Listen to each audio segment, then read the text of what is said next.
ever had those days or a moment in the day where the sun is shining, the birds are singing, and all feels right in the world? Well, occasionally I snatch a moment like this, and in these times it's just that bit easier to put my complete faith in God. You know, maybe we've bargained with God. If you'll do X, Y, and Z, then I'll put my faith in you.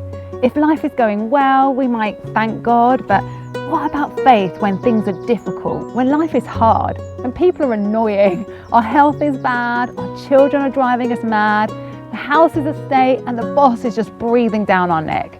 How is it possible to have faith while nursing that sick child with a terminal diagnosis, while looking at the bank statement in one hand and the redundancy letter in the other?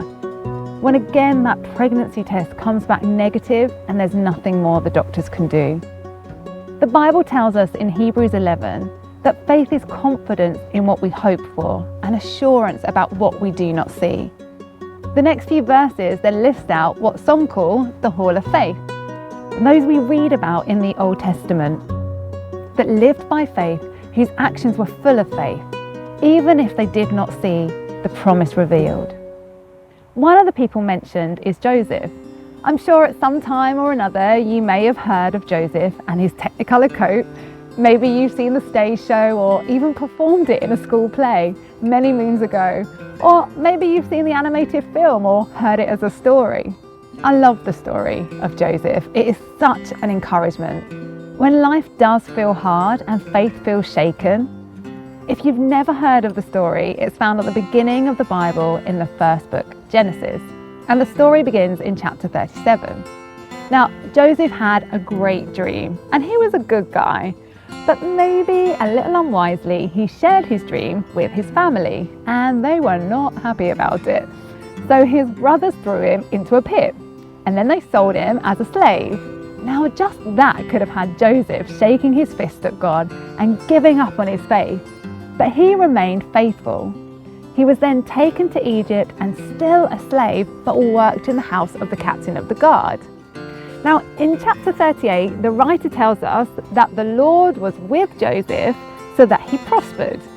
Now, I don't know about you, I'd still be thinking, and I have thought, God, if you're going to look after me, then can you get me out of here? Can you get me back home?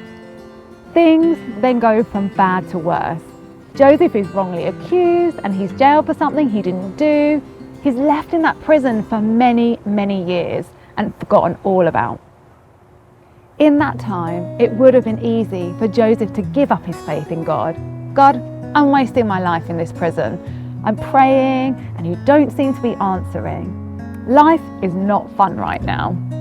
Now this speaks to me because my faith has been shaken. And I like that in the Bible, we just don't find lots of happy people with happy stories. We see real life and we see a real God who walks with us during those difficult situations. Now, having faith in God isn't like using God like a slot machine or a genie. We don't send up a prayer and squeeze out some faith and then expect God to answer exactly as we ask. Could you imagine? I know that there are some prayers I am very glad that God knew better and didn't answer exactly as I asked. You know, when we walk in faith with God, we are saying we trust you. I trust you even though my health isn't great. I trust you even though I'm not sure how I'll get through the next month. I trust you even in my grief, even in loss.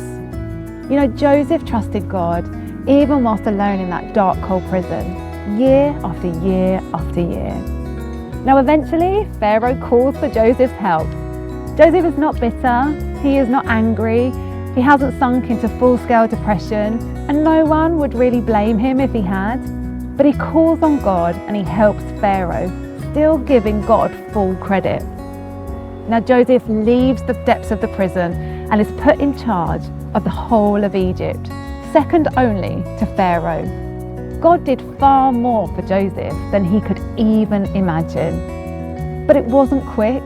It wasn't poof, let me answer your prayer. It also wasn't really the answer that Joseph wanted. He wanted to go home.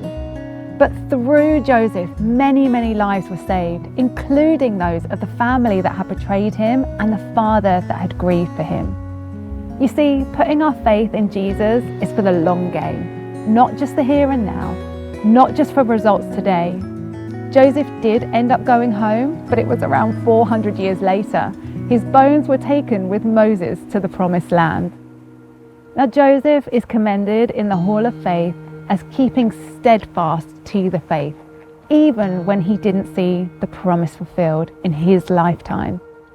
I want to ask you, what has shaken your faith today? Maybe you've experienced something and it's caused you to question how a loving God could ever let this happen. Maybe it is this area that keeps you from setting foot into a church or praying a prayer for the very first time. But the fact that you are listening to me right now tells me God sees you. He has a plan for your life and He loves you.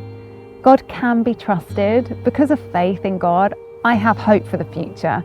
And you can have that hope today, right in the middle of whatever it is going on in your life.